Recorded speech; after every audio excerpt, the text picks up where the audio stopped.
I'm looking at these numbers, and it's sort of funny. Kamala Harris clearly does not have a following.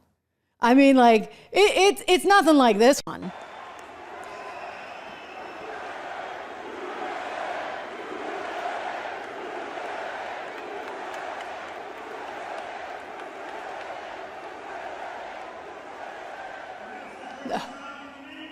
Nothing at all. You see, Kamala Harris sat down for this virtual rally with Oprah Winfrey, who hasn't supported anyone since she supported Barack Obama.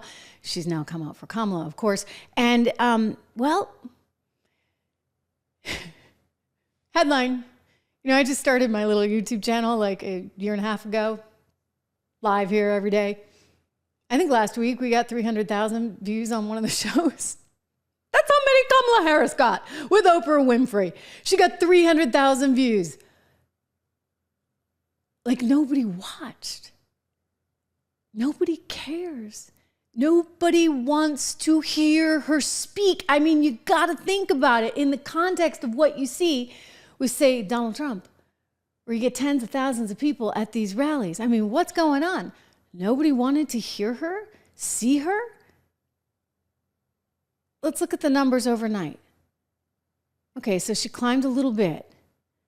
Turns out it's like something like 1.4 million. Can we see that now, guys? Let's take a look here. 1.41 million views. So that's overnight. So you know how this goes.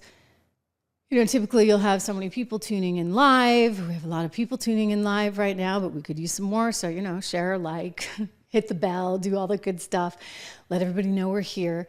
But you have a certain amount live, and then you have a certain amount that sort of get tallied up for the next day because people will keep on watching that later when it works for their schedule.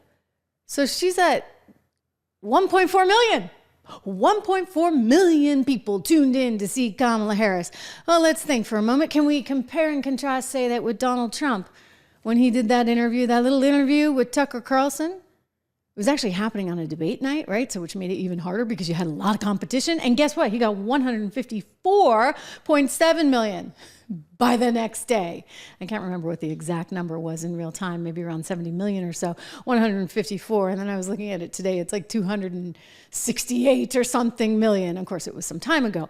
But 154.7 million to 1.4 million. Need I say more? America's not into her. Like, really, really not into her. Where is her base of support? Other than, I don't know, the New York Times. New York Times, you can always count on the New York Times. Here they are coming through with Harris hits core campaign themes, an emotional forum with Oprah Winfrey. Vice President Kamala Harris spoke off the cuff as guests included a teenager. Well, this is unfortunate and tragic. You know, they dealt with some of the school challenges. They dealt with some of the abortion issues, etc.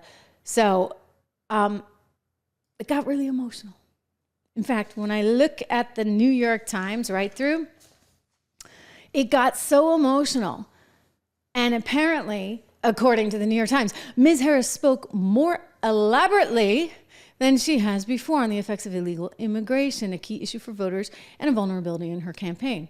Elaborately. Well, you know, she hasn't really spoken at all on it. Nobody's actually challenged her at all on it. And all she did was point the finger at the Republicans. Well, they wouldn't sign my bill. Apparently now she's like, you know, for a wall, just like she wants no tax on tips. And how she suddenly is all for fracking in Pennsylvania. I mean, it's really, really just unbelievable. Then there was Meryl Streep. Do the kids know who Meryl Streep is? I mean, like, I think she was big for my mom's generation. I'm just thinking, like, my kids probably would have no clue who Meryl Streep was. Anyway, she's like a fancy schmancy Yale actress. There's a big deal in Hollywood and a big liberal. Meryl Streep asked Ms. Harris how she was preparing for the long slog of shenanigans that may come should Mr. Trump not accept the elections result and incite violence reminiscent of the Capitol riot on January 6th. Oh my gosh. Okay, so apparently she said, well, her lawyers are working. That's actually frightening, like, that they're even going there right now, right? Because they're trying to brace you for something. Remember when Hillary Clinton said, if it's even so much as close, this is in August of 2020, then Biden has to hang on for dear life. He should not forfeit no matter what. Wow. I mean, I think that both sides actually are going to have to be gearing up for something